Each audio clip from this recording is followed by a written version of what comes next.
Good afternoon, traders. My name is Tomasz Wiśniewski. I'm a chief analyst in Alpari Research and Analysis, and this is a daily analytical report. So let me tell you what's going on the markets. And we do have some nice trading setups for you. This is the first trading sniper this week. I will show you some good potential occasions, especially that over the weekend we had another nuclear test in North Korea, which strongly influenced the markets. Also, we do have an interesting situation on cryptocurrencies if you're trading them, and you can't trade them in Alpari, so maybe you will be interested in that as well. So let me show you charts. Actually, as always, let's start with the macro calendar, because this week is all about central banks, right? Obviously, we will have this North Korea stuff, but I think that traders will get used to that. Especially that the reaction on Monday after the weekend was not so strong as it was last week. For example, decline on stocks was much smaller than last Monday. So on Monday we had the Labor Day in United States, so there was no trading on Wall Street, but we got some data, for example, PPI from Eurozone, which came slightly worse than expected. Overnight, actually early in the morning in Europe, we had the rate statement and the interest rate decision from Reserve Bank of Australia, and they kept the rates unchanged, but we got comments that too strong Australian dollar can negatively influence the economic growth in Australia, because we all know, well, Australia is a top exporter of many commodities, and if you're an exporting country, too strong currency is not the best thing that you can have. So too strong Australian dollar can negatively influence the economic growth in Australia. That was the comment, but today Australian dollar is not so weak. There was a negative reaction after those words, but now we are heading higher. Today, a few hours ago, we had PMIs from Eurozone. As you can see, it was kind of mixed. Only those PMIs from Germany came better than expected. From Eurozone came slightly worse than expected, but anyway, they are very high, above 50, around 55, 54. This is a good number. It's good data for Eurozone. Today we will have a speech from Brainard, FOMC member. We'll see if we'll get any significant information, and after that, in 5 hours, we'll have a speech from Kashkari. Actually, I guess the Brainard is starting right now, or we'll start in 1 hour.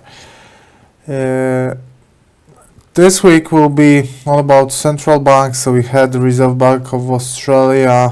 We are having Bank of Canada tomorrow. On Thursday, it will be all about ECB. We will also have GDP from Eurozone. And on Friday, we'll have a pack of data from Great Britain. Another speech from Reserve Bank of Australia governor, and a pack of data from Canadian job market. Okay, so as you can see, the calendar is pretty rich this week.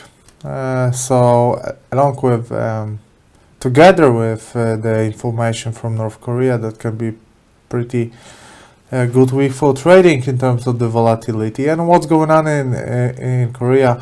Overnight, we got information that they are moving their intercontinental ballistic missiles over the country. They are moving them to other directions, which may indicate another test soon. They may fire the missile anytime soon.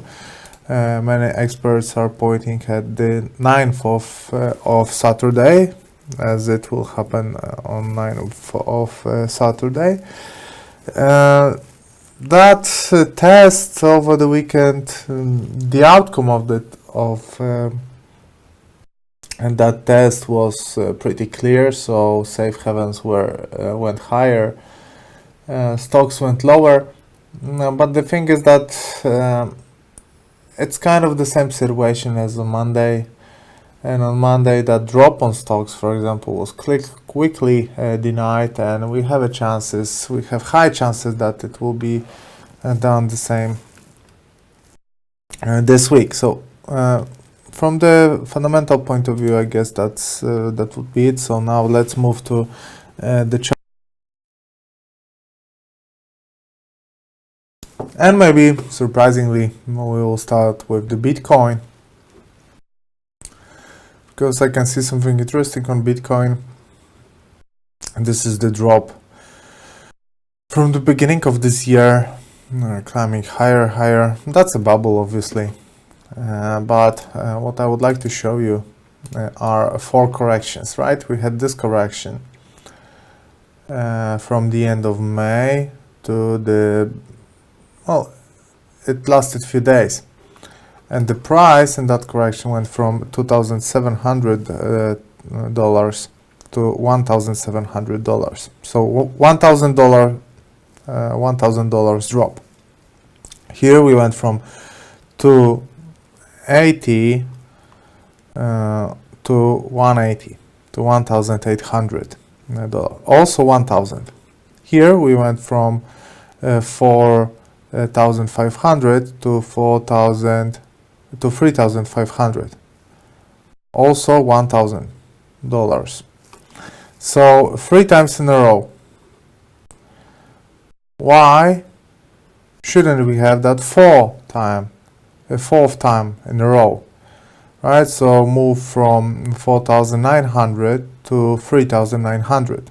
And that for me is a potential nice support to end this correction. But as you can see, buyers are fighting to end this correction right now with this kind of interesting double bottom formation. But potentially I would love to see the price here, $3,900 for 1 Bitcoin. This drop is not caused by North Korea, it's caused by regulations.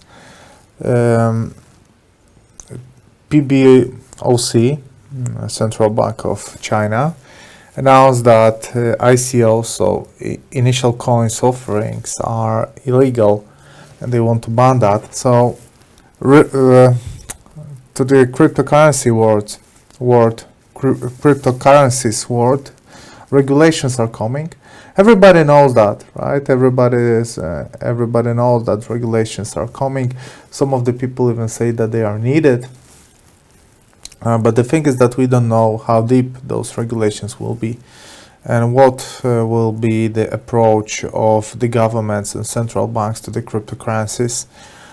We know that blockchain technology is developing, and it's not only now it's not a domain of startups, small companies, but even huge banks like top world banks like UBS or countries like Estonia are working on their own blockchain technology and own cryptocurrency. So this movement won't be killed. Definitely, it will be hard to regulate.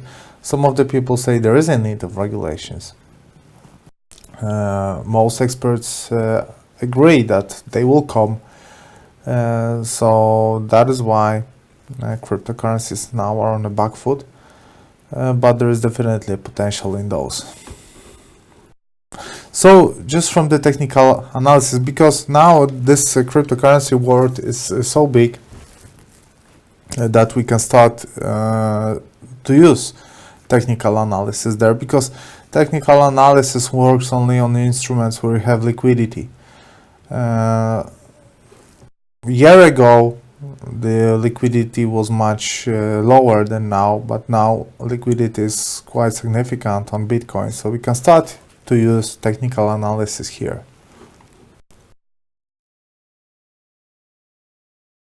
And the technical analysis is telling us that potentially the price can decline to $3,900 per one Bitcoin.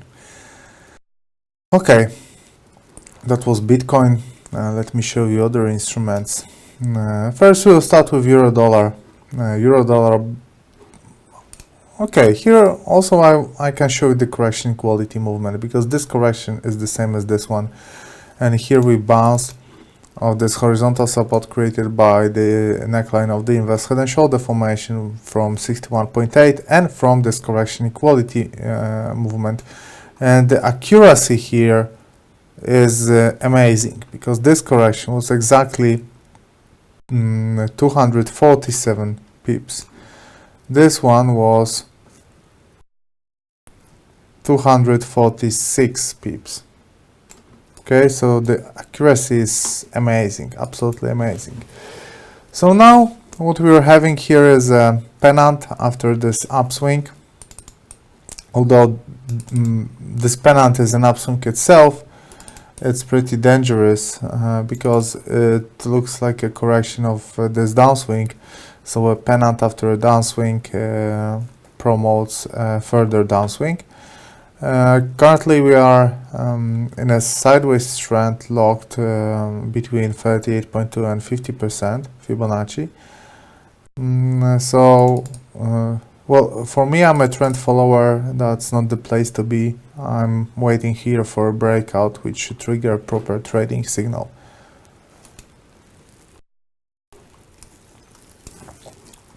Cable is an interesting place because it's trying for the third time to break 23.6 as a resistance. They tried here, and as you can see, we had a long position here. After this unsuccessful try, we closed that, and it was a good call because after that the price declined sharply. Then they tried for the second time, they got rejected, and now they are trying for the third time. And actually we do have inverse head and shoulder formation, so left shoulder head and right shoulder, so potentially that breakout here can trigger a buy signal. But in the same time we do have kind of a triple bottom formation here, or even a left shoulder head and a right shoulder formation here. So here, as well as on euro dollar, there is a sideways trend, so that's not a place to be for me. I'm a trend follower, trend trader, you know that. So for a trend follower, there is one option, which is bearish one, after they will break this black line connecting recent higher lows, or after the price will close, not stay with a head, but close above this 23.6. Because price closing above that level should be a buy signal. S&P 500, that's pretty interesting. So here you had the reaction after that.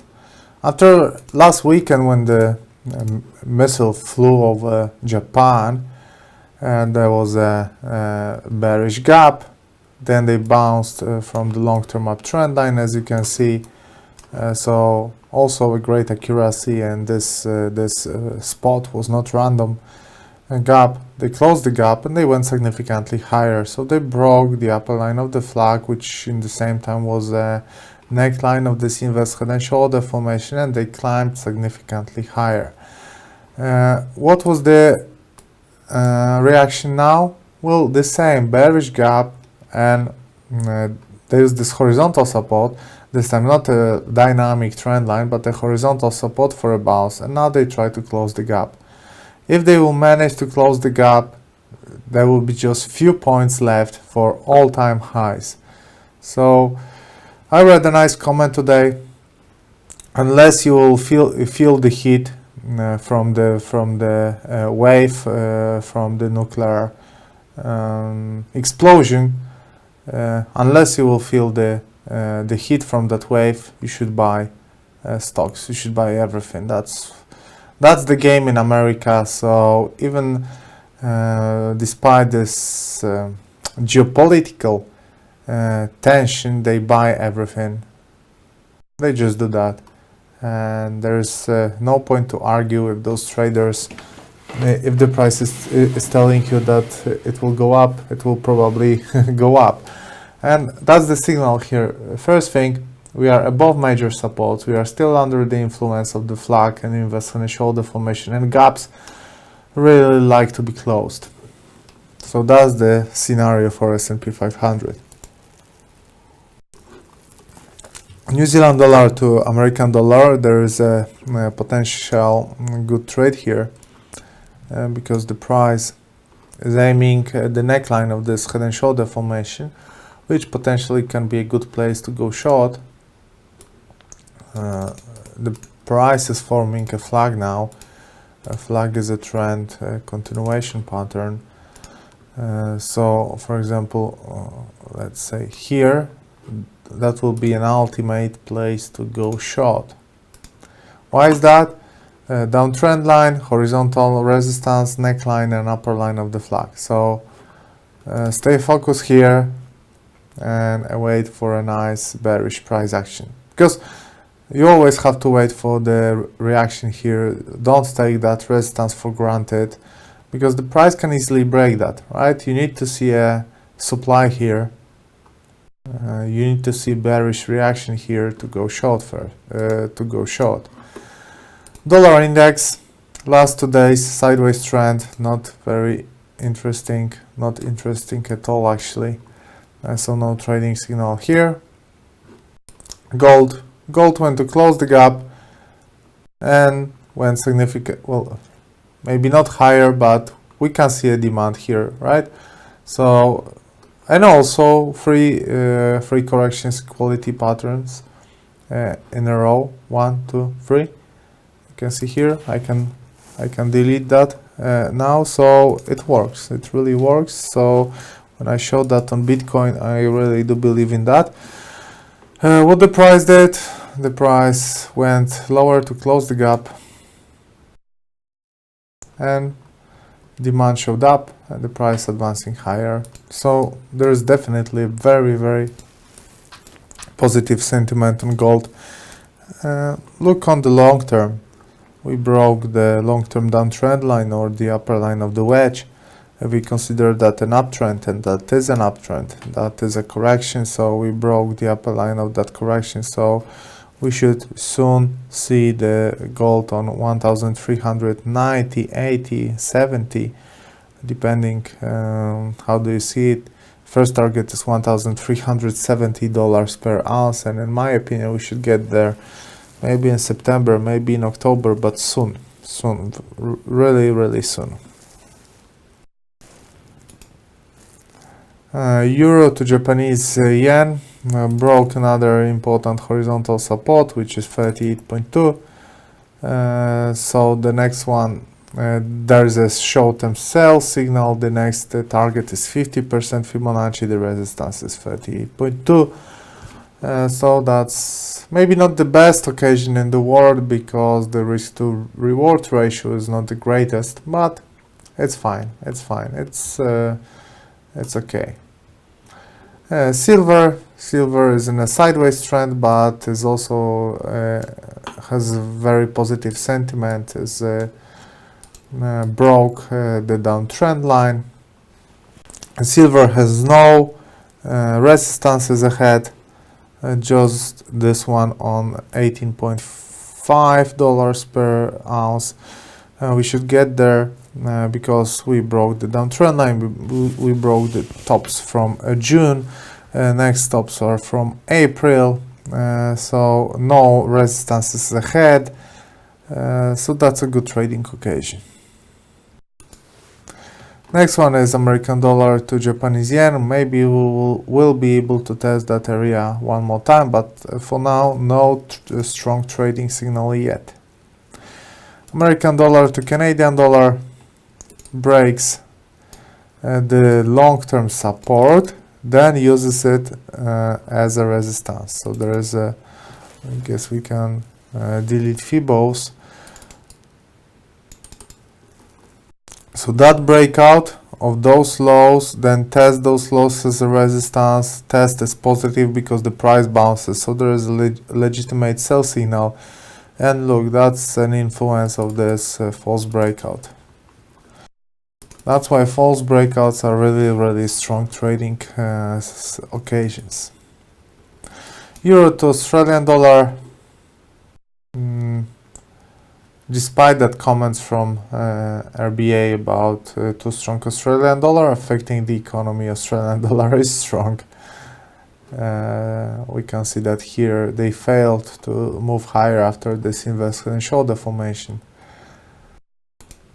Australian dollar to American dollar. Here you can see that we are about to make daily highs. We wrote an analysis yesterday about the long-term situation here because the long-term situation was bullish. You can see that we broke the downtrend line here, this black one, we broke the downtrend line. The price created a symmetric triangle formation here. We broke the downtrend line here, but it didn't well, we didn't have a strong upswing, just a correction after that. The price continued the movement inside of the symmetric triangle. So the breakout was in January, but another buy signal was created in July when we broke the upper line of this triangle, and also we broke yearly tops, and actually top from 2016 as well. That created a major buy signal. After that we had a small retracement, and last 4 weeks are positive. So maybe not this year, but we should get to 38.2 Fibonacci level, and to that place we do have 470 pips, so that's pretty significant. Well, RBA will fight with a too strong Australian dollar, but for now we can see that there's demand for Australian dollar. Definitely, it looks very good. A similar situation actually. Look at that.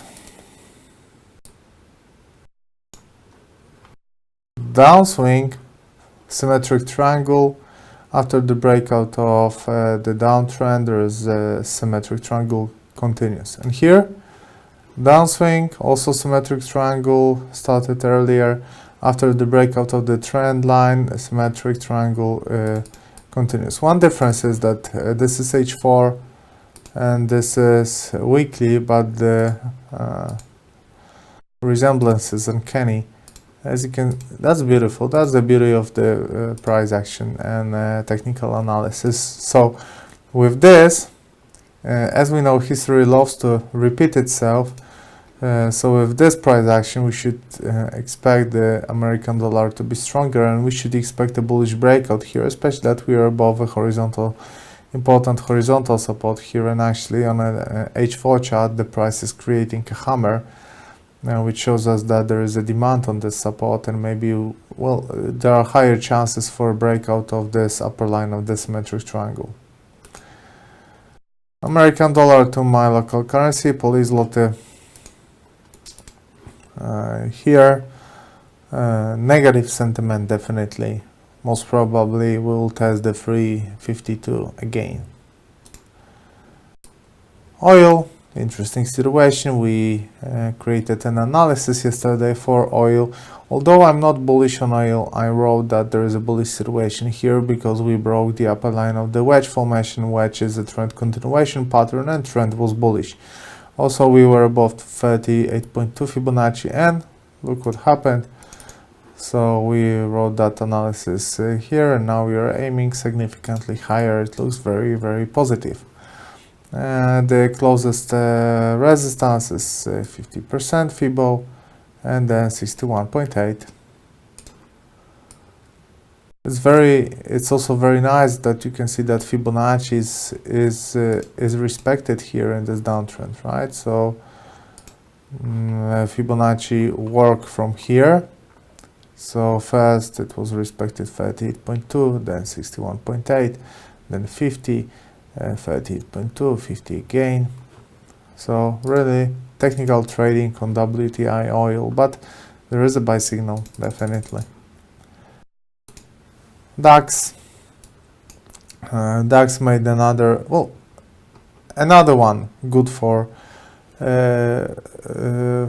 European traders.